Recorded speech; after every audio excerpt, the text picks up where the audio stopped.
السلام عليكم ورحمة الله وبركاته. إن الحمد لله سيئات أعمالنا من يهده الله فلا مضل له ومن يضلل فلا هادي له أشهد أن لا إله إلا الله وحده لا شريك له وأشهد أن محمدا عبده ورسوله. Kita ulang sekali lagi bahwa ribuan sifat Allah secara garis besar dibagi dua. Sifat apa dan sifat apa? Sifat zatiyah dan sifat fi'liyah. Apa sifat zatiyah? Yaitu sifat yang selalu menempel pada diri Allah, tidak pernah lepas, tidak pernah hilang selama-lamanya. Tidak pernah Allah buta, tidak pernah Allah tuli, tidak pernah Allah mati, tidak pernah Allah tidur ngantuk. Berarti salah di antara sifat zatiyah adalah Allah hidup, Allah melihat, Allah mendengar, Allah berilmu, Allah bijaksana, dan seterusnya. Kemudian sifat zatiyah ini juga dibagi dua, yang diistilahkan oleh beliau sebagai ma'nawiyah dan khobariyah. Ma'nawiyah bisa diketahui oleh siapapun, karena orang yang tidak pernah belajar apapun diberi fitrah oleh Allah sehingga mengetahui dan meyakini bahwa Tuhan itu begini, Tuhan itu begini, Tuhan itu begini, Tuhan itu begini, dan itu betul. Gitu. Maka sebodoh-bodoh seorang muslim yang gak pernah belajar Al-Quran dan Sunnah, dia pasti yakin kalau Allah tadi, ya, tidak mungkin Allah mati, tidak mungkin Allah buta, tidak mungkin Allah tuli, dan seterusnya. Inilah sifat zatiyah yang ma'nawiyah. Selain ma'nawiyah ada lagi khobariyah. Apa khobariyah? Khobar. Artinya kalau tidak ada khobar dari Allah dan Rasulnya, nggak ada yang tahu. Tidak seperti maha melihat, maha mendengar, maha hidup tadi. Harus menunggu khobar dari wahyu, baru kita tahu. Apa? Allah menciptakan Adam dengan dua tangannya. Allah turun ke langit dunia setiap sepertiga malam. Allah membolak-balikkan hati manusia dengan wajah orang yang sedang sholat, dan seterusnya, dan seterusnya. Nggak mungkin kita bisa tahu kalau tidak ada khobar. Kemudian jenis yang kedua selain zatiyah adalah fi'liyah, sesuai dengan namanya fi'il. Ini pun dibagi dua, yaitu perbuatan Allah yang tanpa sebab dan perbuatan Allah yang ada sebabnya. Allah turun ke langit dunia setiap sepertiga malam, ini nggak ada sebab. Ada apa-apa atau tidak apa-apa, setiap sepertiga malam Allah turun ke langit dunia. Gitu ya.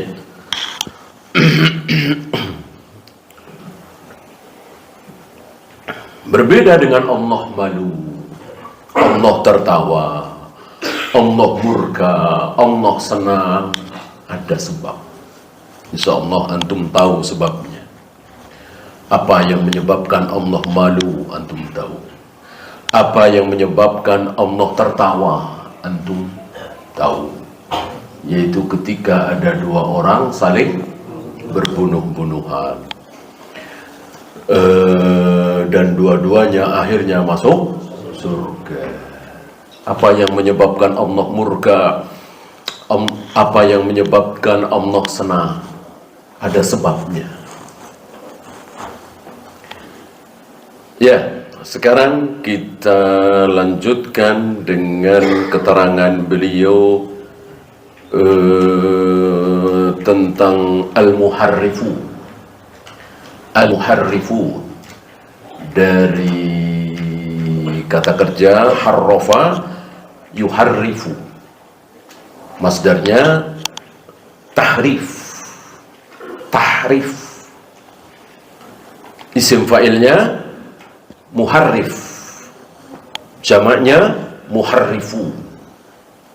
Harrafa yuharrifu artinya merubah-rubah. Merubah-rubah.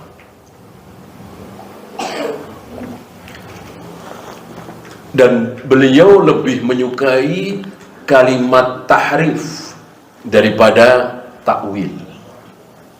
Kenapa? Masih ingat? Karena takwil belum tentu batil. Adapun tahrif pasti batil. Takwil belum tentu batil. Kalau takwil pasti batil, berarti Nabi Yusuf mengucapkan kalimat batil dan diabadikan oleh Allah dalam Al-Quran. Mana mungkin sebuah kalimat batil diabadikan oleh Allah dalam Al-Quran? Apa kata Nabi Yusuf di hadapan ayah ibunya dan 11 saudaranya yang semuanya 13 orang ini sujud kepada Nabi Yusuf? Mereka nggak ada yang tahu kalau itu adalah Yusuf, karena telah berpisah puluhan tahun. Apa kata Nabi Yusuf? Hadza ta'wilu ru'yaya min qabl. Wahai ayah, ini adalah takwil mimpiku dulu. Ini adalah takwil mimpiku dulu. Nggak mungkin kalimat ini batil keluar dari lisan Nabi Yusuf alaihi salatu wassalam yang maksum. Berarti takwil ada yang hak, ada yang batil.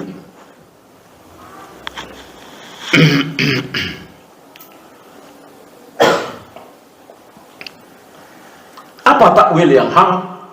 Ada berapa, masih ingat? Takwil yang hak ada 2.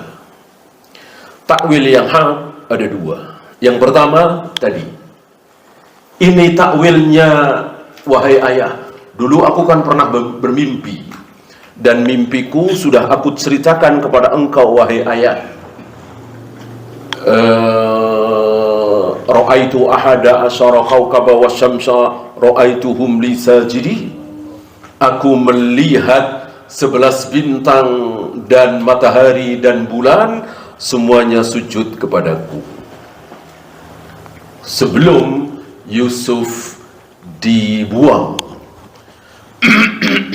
ketika Yusuf masih sangat kecil sekali, tapi dihasadi oleh abang-abangnya, saudara-saudaranya. Nah, takwilnya ini, wahai ayah, apa? Tafsir. Tafsir. Jadi takwil yang hak adalah tafsir. Pengertian takwil yang benar pertama tafsir. Tafsirnya ini, takwilnya ini, gitu. Itu yang pertama. Pokoknya kalau ada orang menafsirkan dan tafsirannya benar, boleh dikatakan takwil. Oleh karena itu Nabi mendoakan Ibnu Abbas apa? Salah satu doa beliau kepada Ibnu Abbas, Allahumma 'allimhu ta'wil. Ya Allah, ajarkan kepada anak ini takwil. Maksudnya apa? Tafsir. Maka luar biasa tafsiran Ibnu Abbas terhadap ayat-ayat Al-Quran. Yang orang-orang tua nggak tahu, beliau tahu.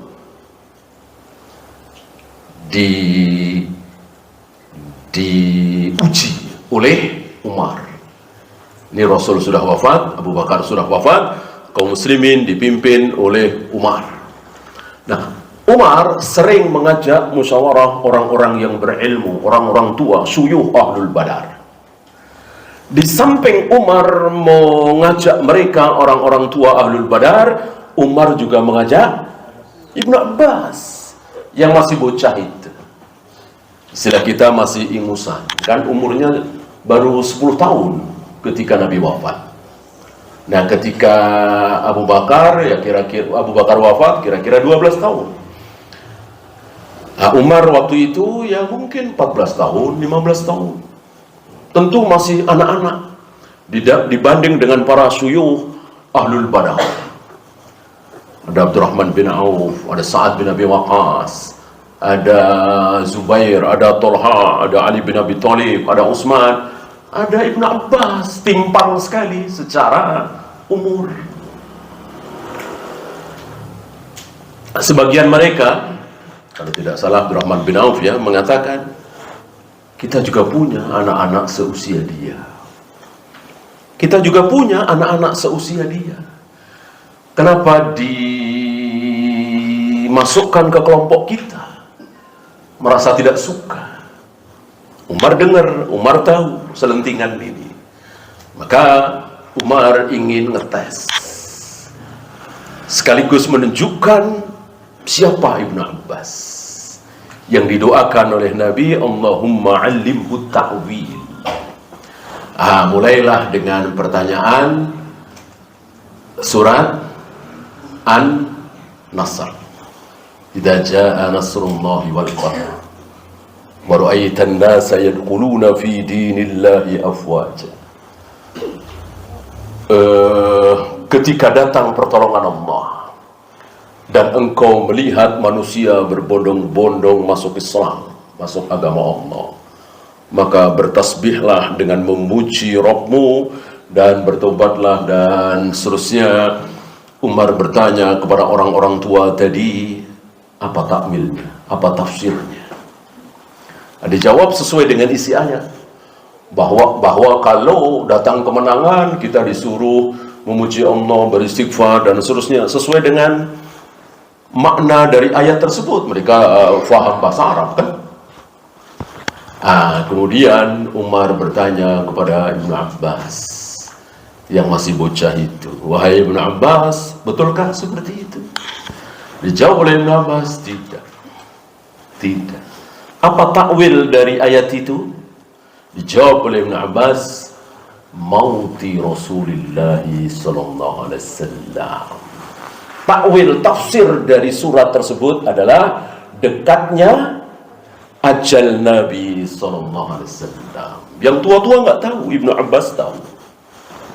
Dan Umar mengiyakan apa yang diucapkan oleh Ibnu Abbas. Oleh karena itu, banyak sekali orang-orang yang tidak bertanggung jawab. Banyak sekali orang-orang yang tidak bertanggung jawab ketika menafsirkan ayat Al-Quran semau dia, langsung dinisbatkan kepada Ibnu Abbas. Langsung dinisbatkan kepada Ibnu Abbas. Ini menurut Ibnu Abbas, ini menurut Ibnu Abbas, padahal tidak. Banyak itu. Disinilah para ulama memberikan jalan keluar. Di samping harus diteliti apakah betul itu dari Ibnu Abbas secara sanad, maka lebih aman muridnya. Siapa? Salah satu murid Ibnu Abbas, Mujahid. Ya, beberapa sahabat menjadi guru dari Mujahid, salah satunya Ibnu Abbas. Para ahli tafsir mengatakan jika seseorang mengatakan ini dari Mujahid, aman. Seandainya nggak tahu sanadnya ya, sahih apa tidak. Artinya kalau dinisbatkan kepada Mujahid, insya Allah aman. Tapi kalau dinisbatkan kepada Ibnu Abbas, nanti dulu. Jangan langsung ditelan mentah-mentah. Kenapa? Besar kemungkinan dari orang yang tidak bertanggung jawab tadi. Besar kemungkinan itu tidak sahih.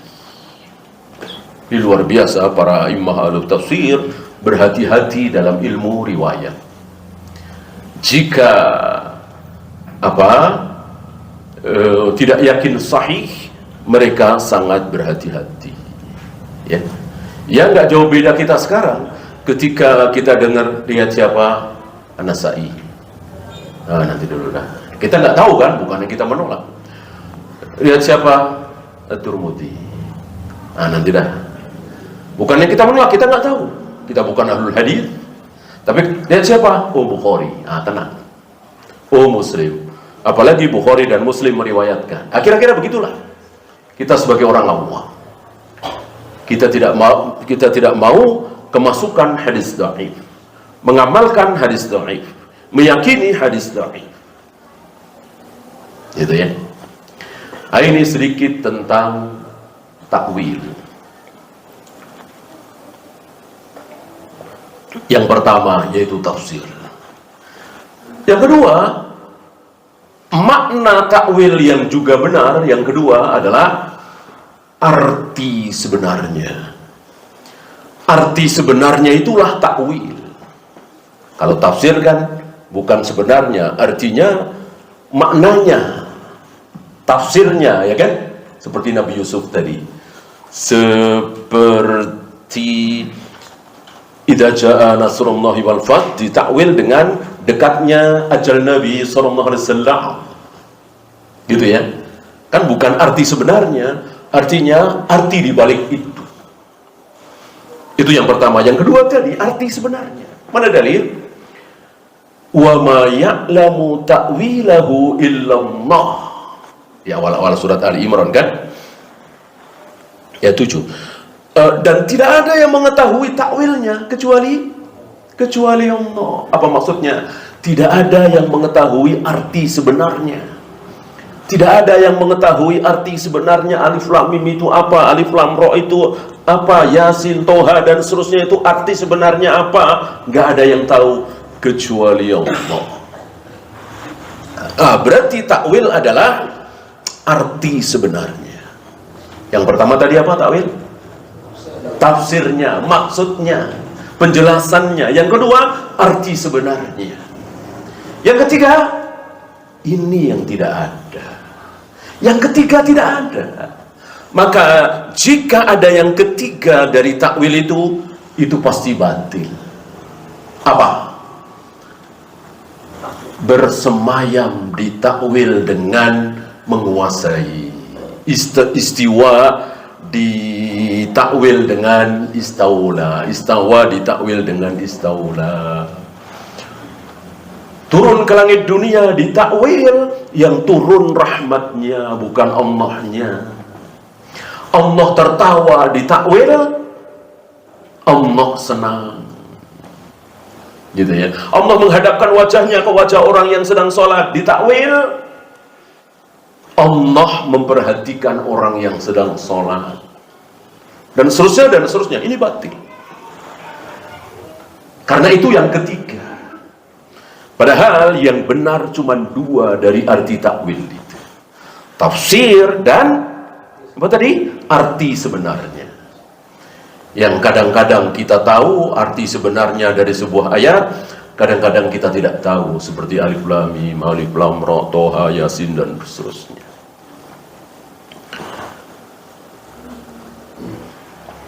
Nah, para muharrifun, orang-orang yang mentahrif itu, wa ulaikal qaumul muharrifun yaqulun, mereka mengatakan atas nama takwil nih ya,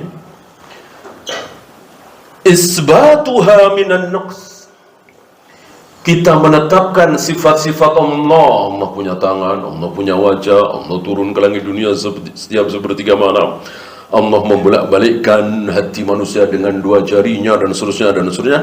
Ini cacat. Ini cacat bagi Allah. Ini sifat kekurangan, bukan sifat kesempurnaan Allah. Entah mereka dapat wahyu dari mana, yang jelas wahyu syaitan. Berani mengatakan kalau Allah punya tangan berarti cacat. Kalau Allah punya wajah berarti cacat. Karena sama dengan kita, manusia. Entah dari mana kalimat ini. Walihada yunkiruna jami'as sifat al-fi'liyah. Oleh karena itu mereka mengingkari seluruh sifat fi'liyah. Allah turun ke langit dunia setiap sepertiga malam, diingkari, ditolak. Allah tertawa, ditolak. Allah malu, ditolak. Allah membolak-balikkan hati manusia, ditolak. Allah menghentakkan telapak kakinya ke jahanam, ditolak. Padahal itu ayat-ayat Allah, sabda-sabda Nabi alaihi salatu wassalam, ditolak.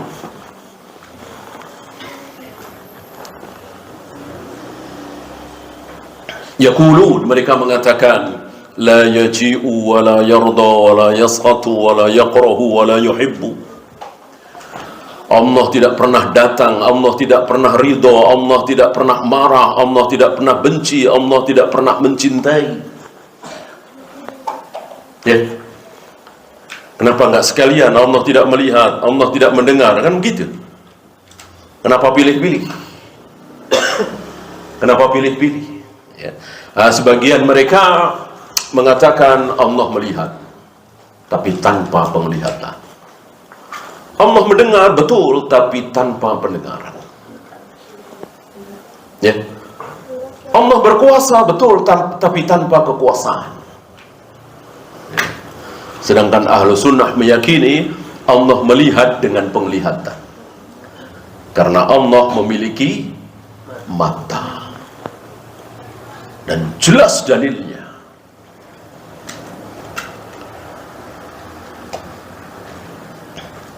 Yunkiruna kulla hadhihi, mereka mengingkari sifat-sifat ini, sifat-sifat yang bertebaran di dalam Al-Quran dan Sunnah, dan itu jelas terang benderang diingkari.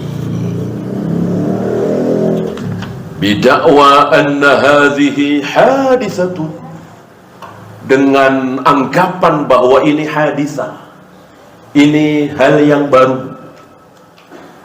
Jadi seolah Allah itu seluruh perbuatannya lama, nggak boleh ada yang baru. Kalau dzatiyahnya ya jelas lama. Sejak kapan Allah melihat? Sejak kapan Allah mendengar? Sejak kapan Allah hidup? Sejak kapan Allah berilmu? Sejak kapan Allah bijaksana? Tentu tidak ada jawabannya dari dahulu kala. Gitu ya. Dari sebelum bumi dan langit diciptakan, Allah sudah mendengar, sudah melihat, sudah berilmu, sudah bijaksana. Jadi mereka mengira bahwa seluruh sifat Allah, perbuatan Allah itu nggak boleh ada yang baru. Ya, ambil contoh tertawa. Kapan Allah tertawa tadi? Ketika ada dua orang berbunuh-bunuhan dan dua-duanya akhirnya masuk surga. Nah, kapan ini terjadi? Belum ada di zaman Nabi Adam, belum ada di zaman Nabi Nuh, belum ada di zaman Nabi Hud, Nabi Saleh, Nabi Ibrahim. Baru ada di zaman Nabi Musa. Karena sebelum Nabi Musa tidak ada riwayat para nabi, para rasul berjihad. Ya kan?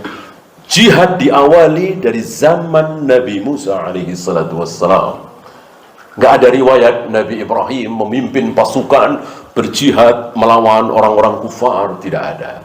Begitu juga Nabi Nuh, Nabi Lut, Nabi Hud, Nabi Saleh, tidak.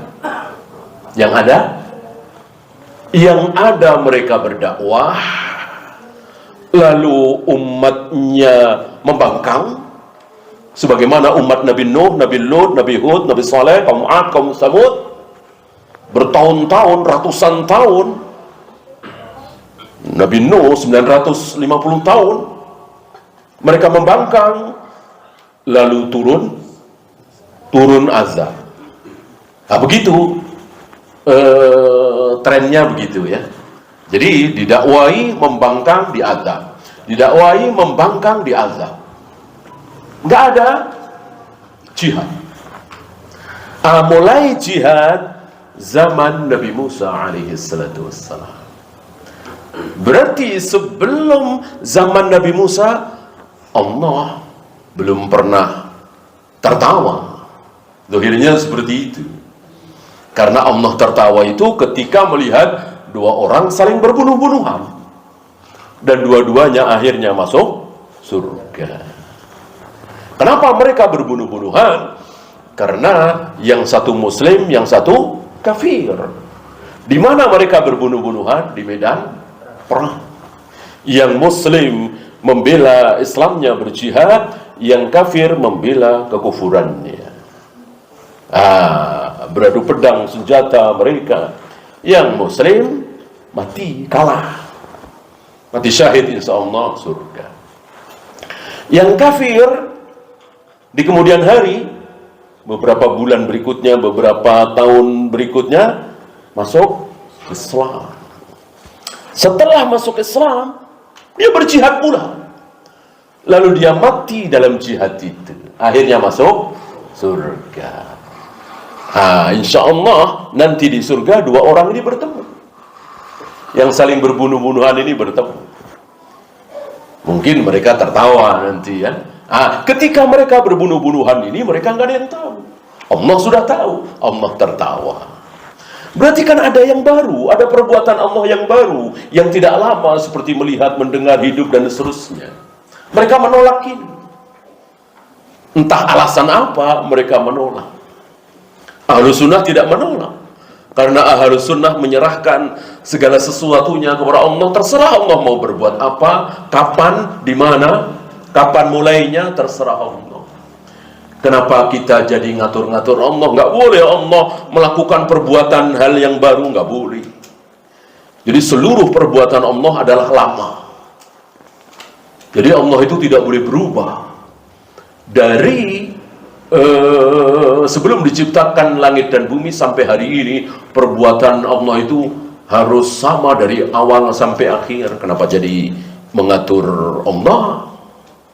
Ahlus sunnah tidak, terserah Allah.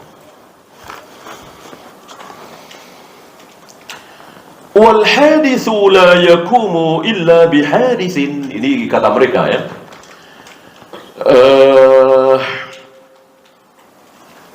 Sesuatu yang baru pasti akan dilakukan oleh sesuatu yang baru pula.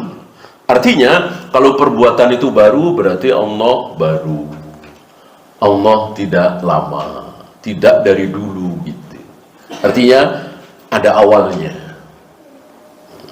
Wahada batilun, ini adalah batil kata beliau.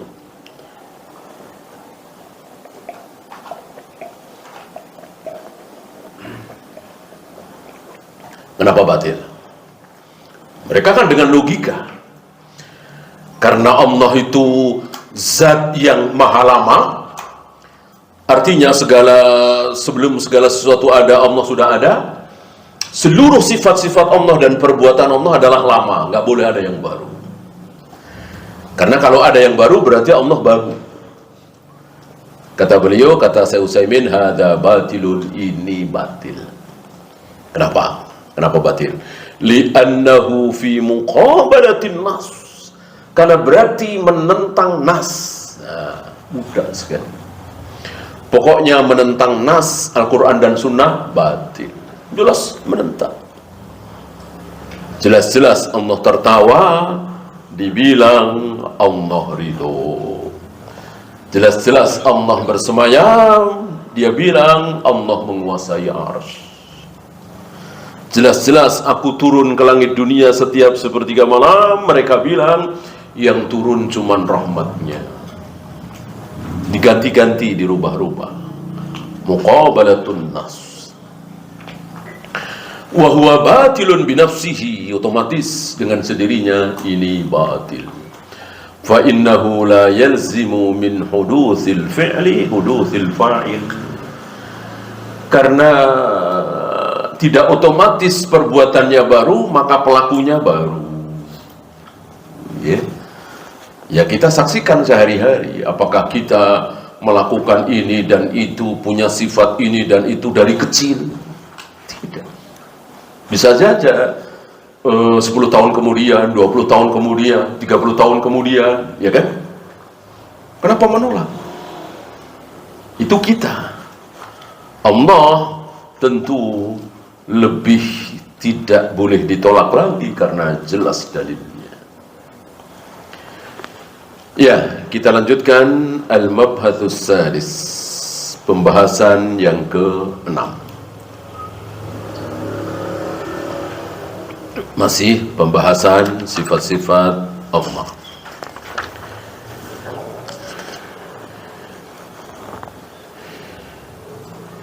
Pembahasan yang kelima akan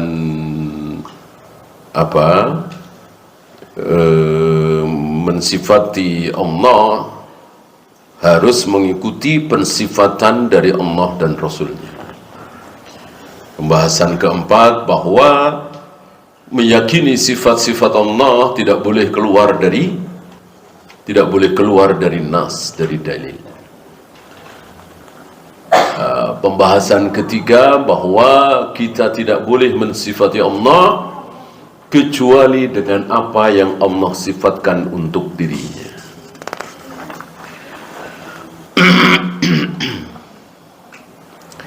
Pembahasan kedua bahwa seluruh sifat-sifat Allah adalah ghaib. Ghaib, karena ghaib ya harus dengan dalil.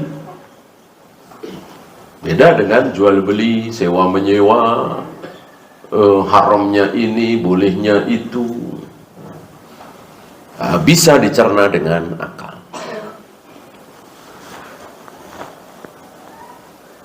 Ya, pembahasan pertama dulu adalah meyakini sifat-sifat Allah termasuk rukun iman, yaitu iman kepada Allah. Nah, sekarang kita masuk pembahasan ke-6.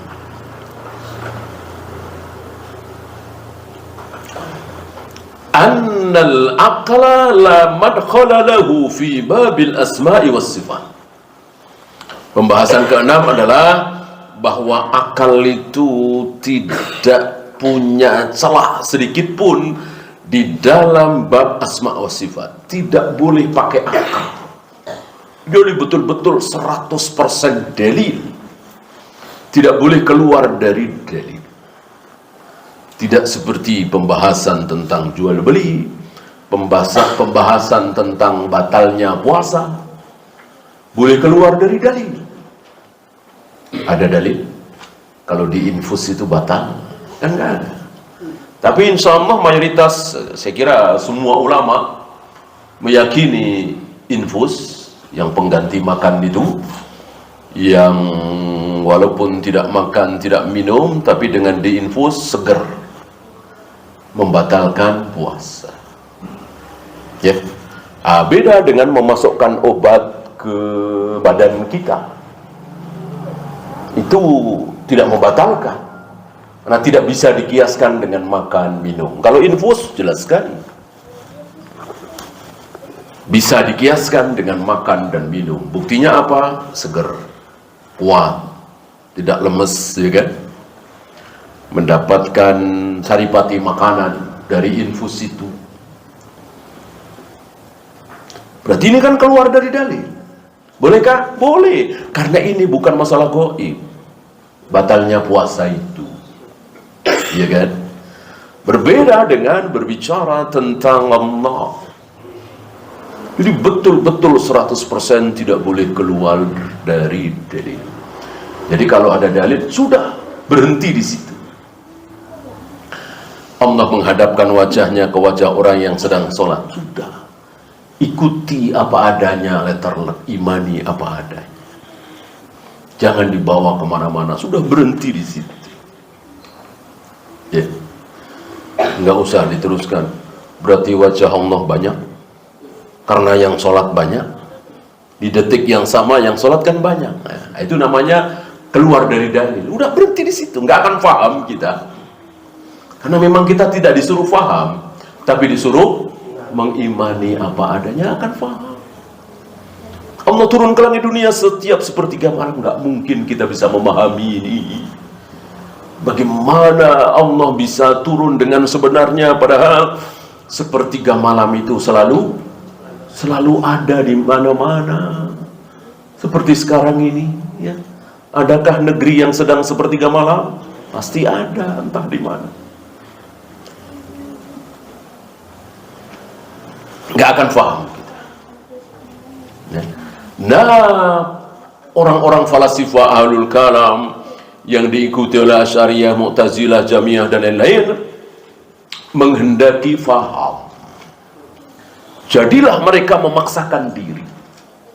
Maka ditolaklah Allah, nggak mungkin Allah begini, nggak mungkin Allah begini, nggak mungkin Allah begini. Mulailah satu persatu ayat ditolak, hadis ditolak. Diawali dari masuknya akal ke dalil.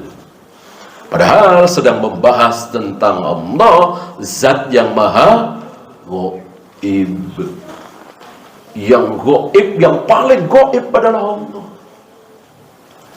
Jin gaib, malaikat gaib, surga gaib, neraka gaib, sirat sekarang ini masih gaib, mizan haud masih gaib. Allah yang paling gaib.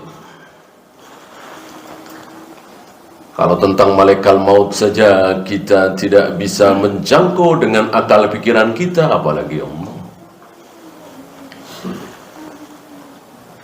Lianna madara itsbatil asma'i was sifat aw nafiha 'ala sam'i.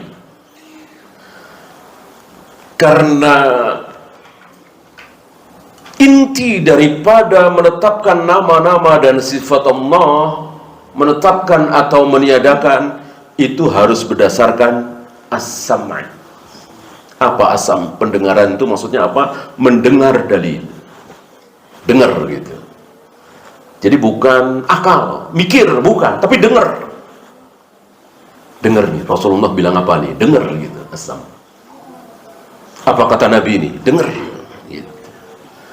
Bukan akal, bukan pikir, bukan logika, bukan nurani, tapi dengar. Fa'ukuluna la tuhakkimu 'ala Allahi abadan. Akal kita tidak bisa menghakimi Allah, akal kita tidak bisa berkata tentang Allah selama-lamanya. Kalau ahlu sunnah ya. Kalau Mu'tazilah dan lain-lain ya memang itu kelakuan mereka. Berbicara tentang Allah, membahas tentang Allah pakai akal. Ahlu sunnah tidak. Fal madaru idzan 'ala as-sam'i. Jadi betul-betul pokoknya, intinya, dasarnya adalah dalil. Ini khilafan lil asy'ariyati wal mu'tazilati wal jahmiyati wa ghairihim min ahli ta'til. Ini berbeda dengan orang-orang Asy'ariyah, berbeda dengan orang Mu'tazilah, Jahmiyah dan lain-lain, yaitu kalangan ahli ta'til. Masih ingat ta'til? Ta'til lebih parah dari takwil tahrif tadi.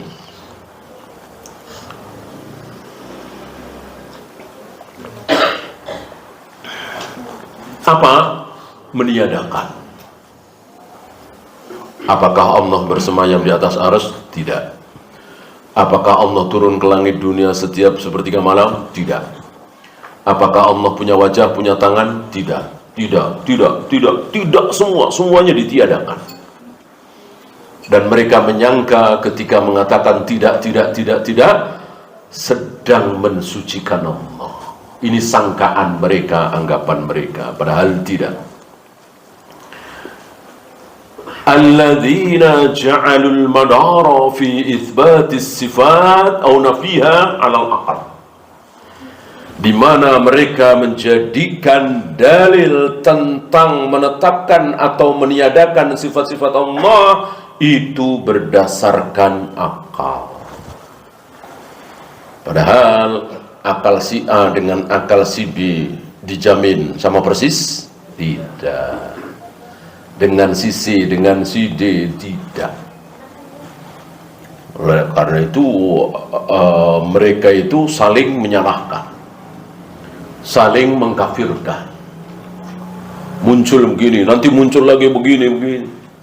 Maka muncul lagi firqah lagi, muncul lagi firqah lagi. Kenapa? Semuanya pakai akal.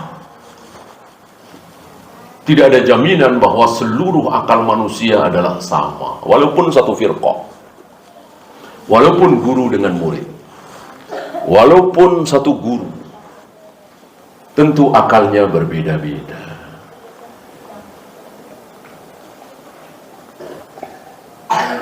Lihat aja para sahabat ketika dites oleh Nabi SAW, disuruh menjawab dengan akalnya dalam beberapa pertanyaan. Jawabannya beda-beda. Jawabannya beda-beda. Padahal sama-sama sahabat.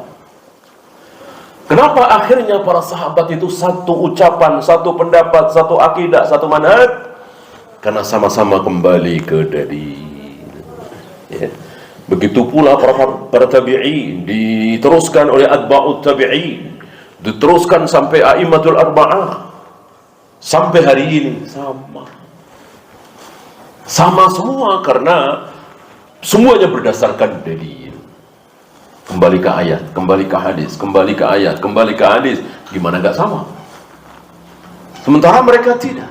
Menurut kami, menurut saya, menurut hemat kami, dan seterusnya, akhirnya berbeda-beda. Muncullah qaidah, kullu firqatin tatafarraq. Setiap firqah akan berfirqah-firqah lagi. Setiap partai akan berpartai-partai lagi. Cuman kali partai kan syahwat ya, artinya kelihatan penyebabnya. Kalau firqah-firqah ini kan subhat. Wallahu. Ya, silakan dan dulu. Sallallahu ala Muhammadin sallallahu alaihi wasallam wa akhiru da'wana alhamdulillahi rabbil alamin.